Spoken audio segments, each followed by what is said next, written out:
यह कहानी राजस्थान के कोटा शहर के एक भूतिया हवेली के बारे में है। यह हवेली राजा महाराजा के समय में बनाई हुई थी, लेकिन पिछले 18 सालों से इस हवेली में आज तक कोई भी रहने के लिए नहीं आया। इच्छा होने पर भी इस हवेली में कोई भी नहीं रह पा रहा था, क्योंकि लोगों का कहना था कि इस हवेली में भूत प्रेत का साया है।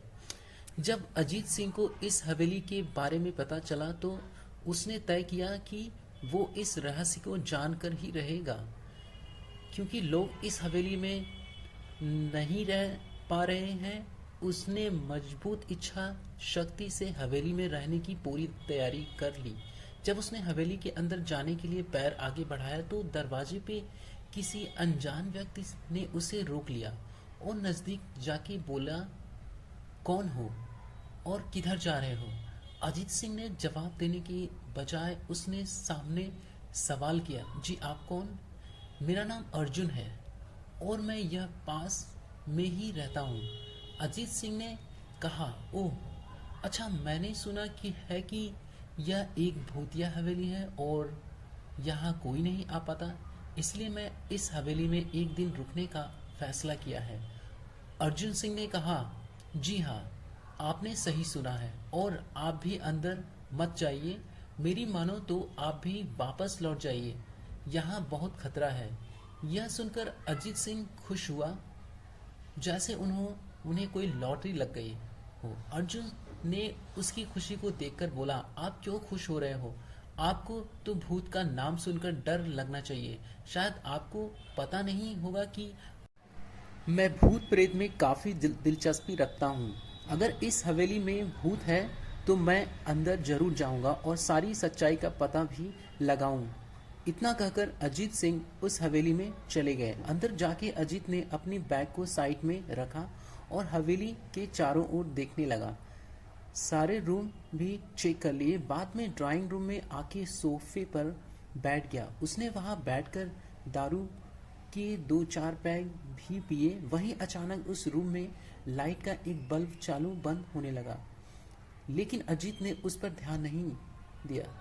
थोड़ी देर बाद दूसरे बल्ब चालू बंद होने लगा, फिर तो हवेली की सारी लाइटें चालू बंद होने लगी। यह सब देखकर अजीत अपनी जगह पे खड़ा हो गया और संपूर्ण सावचेत हो गया। अचानक उसके सामने एक छोटा टेबल हवा में उड़ने लगा, करीबन 6 फुट हवा में ऊपर जाके गोल गोल घूमने लगा और बाद में अजीत की ओर तेजी से आने लगा। अजीत ने तुरंत ही अपनी जगह बदल दी और दूसरी ओर चला गया और वो टेबल वहीं जाके गिरा जहां अजीत खड़ा था। अजीत कुछ समझ पाता उतने में सोफे की शीट उसकी ओर आने लगी और वो जल खड़ा हो गया और छलांग लगा के दूसरी ओर कूद गया, जिसके कारण सोफा दीवार को टकराया और अजीत बच गया। अचानक सब कुछ शांत हो गया। अजीत ने चारों ओर सतर्कता से देखा और बड़ी आवाज में बोला, तुम जो भी हो सामने आकर के बात करो।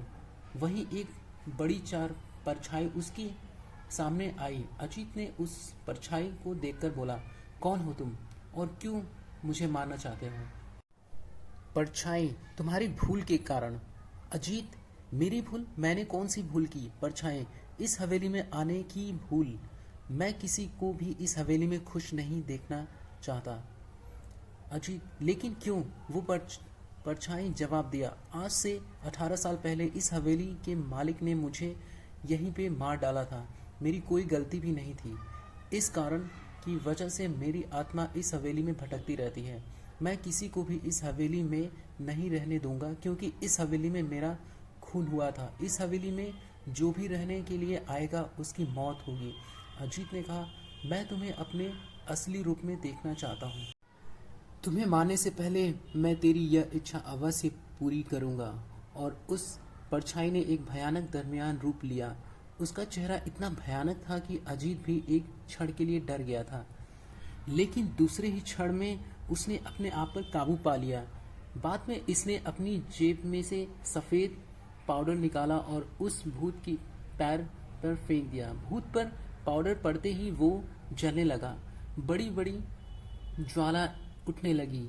वो बहुत जोर जोर से चिल्लाने लगा और बाद में पूरी तरह से जल गया।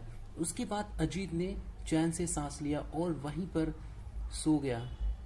दूसरे दिन सुबह जब अजीत को सही सलामत हवेली से बाहर आते देख अर्जुन को आश्चर्य हुआ। अर्जुन ने अजीत से पूछा, तुम कैसे जिंदा हो? जब अजीत ने अर्जुन को कल रात की घटना घटी बताया, इस तरीके से बताया और बोला, अब यह हवेली भूतिया हवेली नहीं रही। दोस्तों, आपको ये कहानी राजस्थान की कोटा की भूतिया हवेली कैसी लगी? प्लीज़ हमें कमेंट करके ज़रूर बताएं।